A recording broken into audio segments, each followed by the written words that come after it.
A Eneva transforma o gás natural em energia, segurança, oportunidades. Criamos soluções em energia para negócios que vão cada vez mais longe e chegam cada vez mais perto.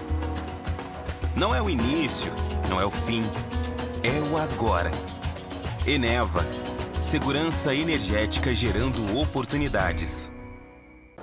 Olá a todos, eu sou Gabriel Chiappini e começa agora mais uma edição do Estúdio Eixos, diretamente da Sergipe Oil and Gas 2025. E a gente recebe aqui no nosso estúdio Caetano Machado, CEO da Mandacaru Energia. Muito obrigado pela sua presença aqui, Caetano.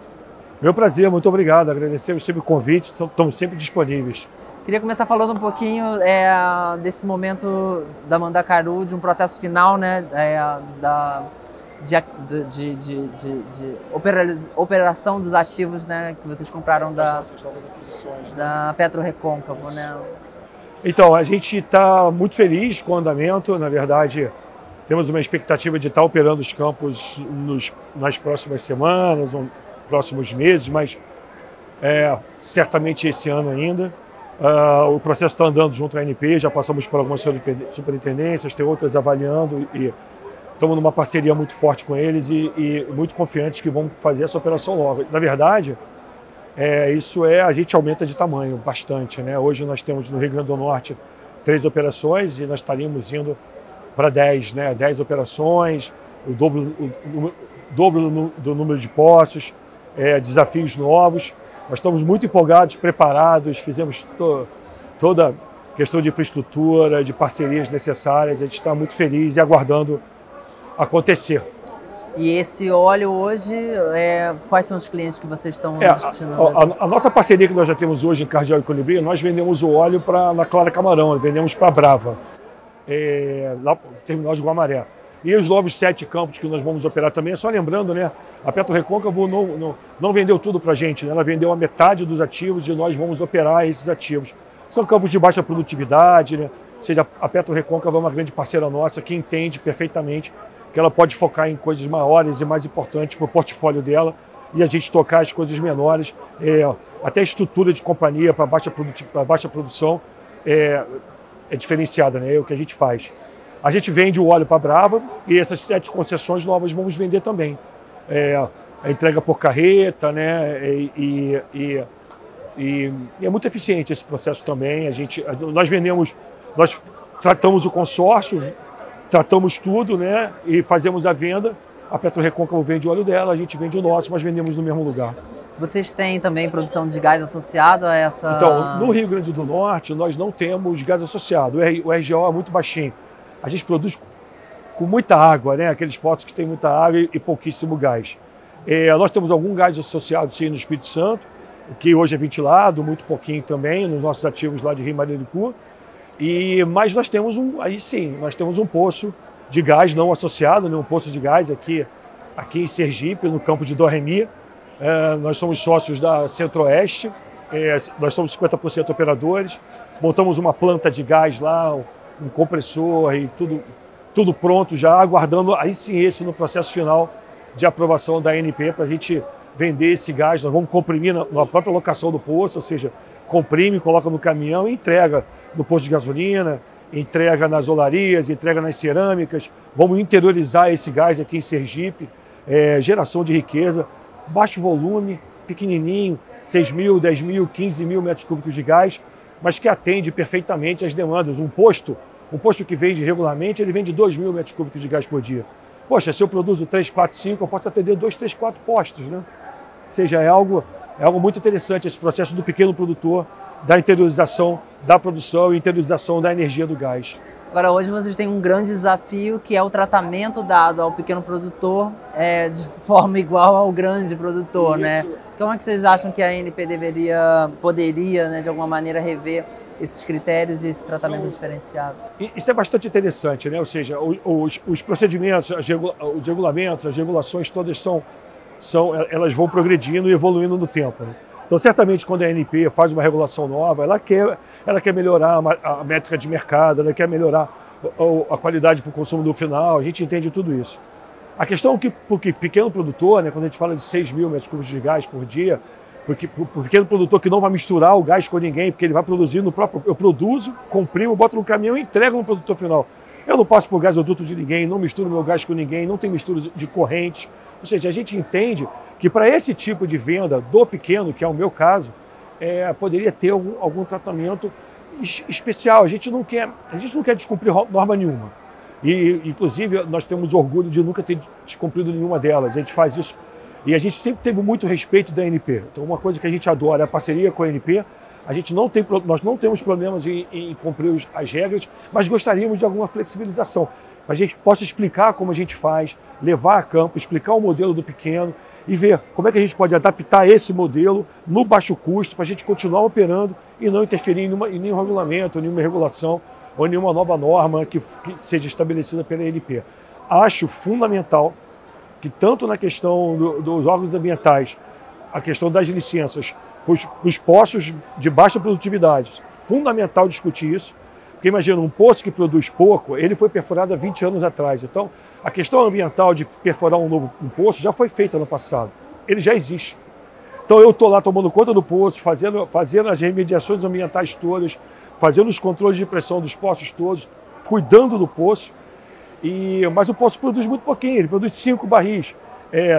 Tem poços no mar que produzem 50 mil barris. Então, os poços dos 5 barris, eles têm que ter um tratamento especial. Porque se eu consigo prolongar a vida da produção desse poço de 5 barris, eu continuo gerando emprego, eu continuo pagando royalty, eu continuo levando riqueza para o interior, eu continuo aqui no Nordeste fazendo nossas operações que a gente adora fazer.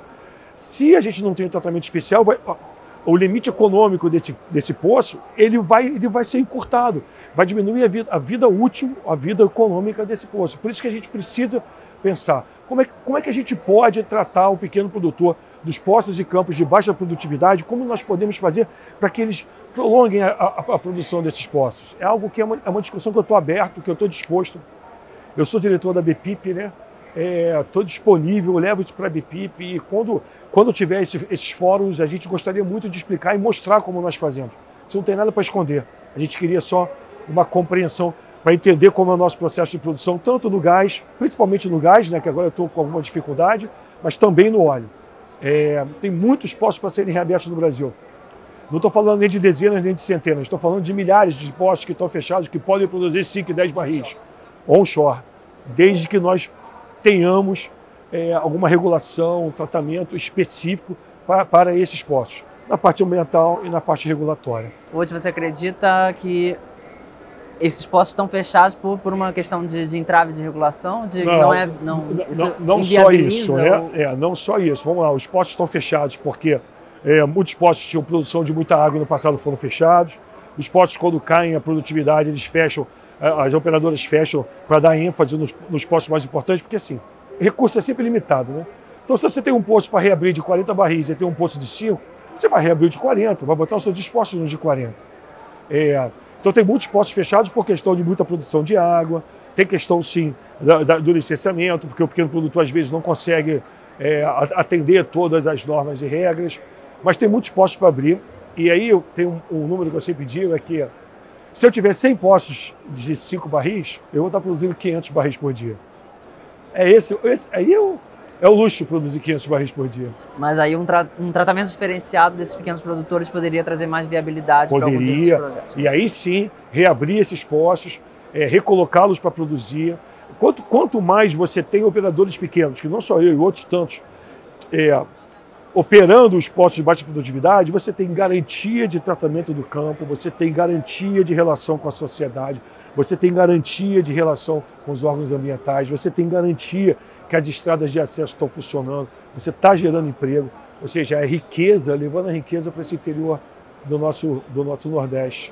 E a Mandacaru está com apetite para aquisição de novos poços? Já tem alguma coisa? A gente está sim, a gente está doido para começar a operar esses que nós já adquirimos 50% com a PetroRecôncavo, mas tem mais coisas para acontecer, é sempre muito difícil, estamos com alguns processos, estamos namorando e paquerando algumas oportunidades. E sim, queremos operar mais e é nesse perfil. Nosso objetivo não é competir com as grandes operadoras, nosso objetivo é ser parceiro das grandes operadoras, produzindo o nosso óleo, produzindo o nosso gás, operando os campos de menor produtividade que em algum momento entra no final da fila das maiores operadoras. É isso. E aí qual é o papel, né, dos produtores independentes nessa... Poxa vida, nós é que levantamos essa produção do onshore, né? Essa curva de crescimento que tem no onshore é o que a Independente faz, a gente tem muito orgulho do que a gente faz. Grandes operadoras hoje no onshore, grandes operadores incompetentes estão fazendo esse trabalho. A gente tem uma parceria bacana com a ANP nessa discussão do onshore. A gente pode ampliar, e é esse que é o chamado que eu faço de ampliar isso para a gente discutir novas oportunidades de regulação, mas as independentes são fundamentais para a gente trazer a riqueza. Outro dia o CEO de uma grande dessas companhias, o José Firmo, CEO da PetroRecôncavo, colocou lá alguns números interessantes, que onde nós temos um onshore operando aqui no Brasil, a gente melhora o IDH, você tem menor mortalidade infantil, você tem mais criança na escola, porque você está gerando riqueza, então você tem um comércio melhor, você tem tudo, os hospitais são melhores, porque você está levando riqueza, gerando emprego, pagando imposto e fazendo circular a economia do interior do Nordeste. Então assim, a gente tem um papel fundamental e a gente tem muito orgulho de fazer isso. E olha, respeitando o meio ambiente, respeitando as normas e regras, respeitando a sociedade, contratando mão de obra local, desenvolvendo fornecedor local, conversando com as prefeituras para fazer projetos em parceria. É isso, ou seja, a gente tem um papel muito importante e estamos fazendo, muito orgulhosos. Existe, falando um pouquinho sobre essa questão da responsabilidade ambiental, existe um apontamento de que os campos onshore emitem mais carbono na produção do que os offshore, por exemplo. Como que vocês olham? Eu vou dizer que nós temos que controlar essa pegada de carbono, mas eu vou falar da Mandacaru. Acho que uma grande oportunidade de falar da Mandacaru. A Mandacaru, para operar a produção de 400 barris de petróleo por dia no Rio Grande do Norte, a Mandacaru produz 6 mil metros cúbicos, 6 mil barris de fluido por dia. Então, se eu vendo 400, 500, então 5.500 é água. Então eu pego essa água, eu trato a água, eu trato num nível tão de respeito à natureza, que essa água nós temos uma licença ambiental para fazer irrigação de mata nativa. Então nós podemos, a água produzida hoje dos postos de petróleo, que no passado era rejeito, hoje ela faz irrigação de mata nativa, a gente faz reflorestamento, tem melhora de fauna e flora, ou seja, e hoje, quando você compara o que nós estamos fazendo, a gente já está muito próximo de ter um campo emitindo zero. Ou seja, a gente vai estar compensando mais do que a gente emite. E é possível fazer isso em muitos poços de terra. Nos poços de terra, a gente consegue reutilizar a água, dependendo do seu tratamento. A gente consegue fazer energia solar, se for necessário, se tiver financiamento para isso.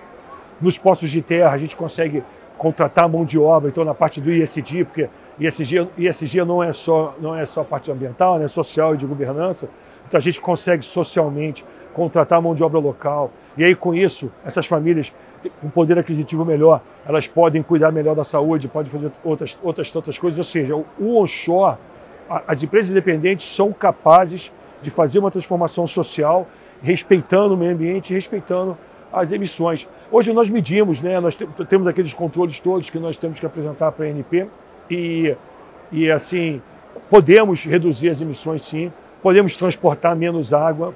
Quanto mais água você transporta, mais emissão você está fazendo e no caso você está aumentando só custo, porque transportar água não gera nenhuma riqueza, né? Então você pode tratar água nos locais onde elas são produzidas e fazer recuperação secundária com ela. A gente pode ter caminhões mais eficientes, com menores emissões. Sim, devemos e podemos melhorar essa questão do meio ambiente, mas estamos fazendo muitas coisas. Vários indicadores já mostram que nós somos melhores do que nós éramos.